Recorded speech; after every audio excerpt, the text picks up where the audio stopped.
ممكن لإن أنا وأنا صغير كانت حصلت لي حادثة واحتجت فيها جراحة تجميل. ليه اخترت المجال ده بالذات؟ والله يعني ممكن تقولي سبحان الله برضه هو توفيق ربنا.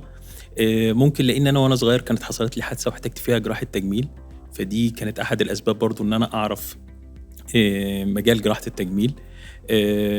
ف ولو رجع بيا الزمن هاحتاج يعني هاحس إن أنا برضه عايز أخش جراحة تجميل، مش هاحس إن أنا شايف نفسي في حاجة تانية إلا جراحة تجميل. طول ما أنتِ بتكبري يعني بتتعلمي حاجات أكتر فأكتر، كلها خبرات بقى بتتولد عندِك عشان تبقي أنتِ ما أنتِ عليه الآن. يعني من كتر الشغل، من كتر ما شُفتِ حالات، من كتر ما اتعلمتِ من أساتذتِك.